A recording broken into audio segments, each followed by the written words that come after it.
I'm here with Christian and Jake, producers of Suicide Theory. So how's it feel being here at the premiere with Dances with Films? It's pretty amazing, you know. We started out just back in Australia thinking we'd make a film for the fun of it, you know, and yeah, it ended up here. It's amazing. So, what about you, Chris? We didn't have we didn't have as much money as the big Hollywood films, mate. So, you know, we never thought we'd actually be invited to like a festival in the middle of Hollywood.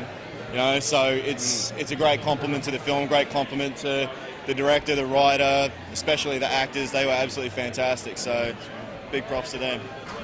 You know, what drew you to the story? Because it's a fairly unique story. You know, it's kind of in depth. You know, and what drew you to it? Well, the first time Drew put it on my desk, I couldn't put it down. I read it in about an hour, and I just went up to him and said, "We got to do this. This is a really in-depth story." And it had some, you know, for how dark the movie is, it's got some real, how would you put it? Bright elements. Yeah, you know, and it's about friendship and companionship and stuff like that. So, yeah, that's basically it. I just couldn't put it down. So.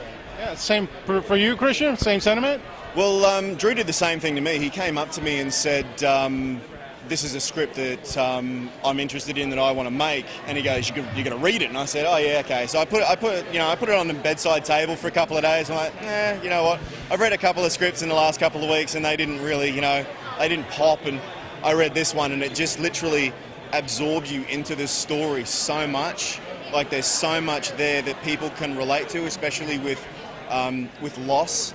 Anyone who's ever lost someone, people, like, it just brings you into that story, and there's so much there that you can relate to, no matter what you've lost, whether it be a pet or, you know, grandparent, husband, wife. I mean, I know that sounds very dark and a bit gloomy, but I mean, it's, you know, there's, like I said before, there's a lot of bright elements there that bring this film up, so it's really, really enjoyable to watch. So much more enjoyable to watch than it even was to read, and I love to read it, so it's fantastic. The central theme is friendship that draws out of this darkness. Is that kind of what you want the audience to walk away with more from anything else? I guess so, yeah. It's more so that you can find something special in the darkest places if you're willing to be open to that, you know. And sometimes it just smacks you in the side of the face. Sometimes something in life, you know, basically wants you to be happy so much that it'll just whack you in the side of the face, and, you know, you'll end up with a great friend out of the strangest circumstances. Jake, you know, what would you like the audience to walk away with from the film, you know, in your opinion?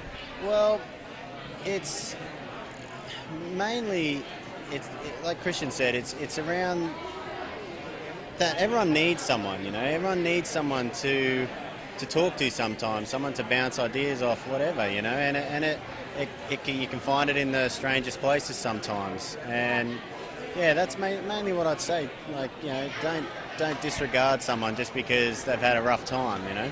So even if they're trying to kill you, right? yeah, exactly. Yeah, absolutely. Yeah. Christian, Jake, thanks for taking the time, and I look forward to your next film. Maybe you guys can do a buddy brother film.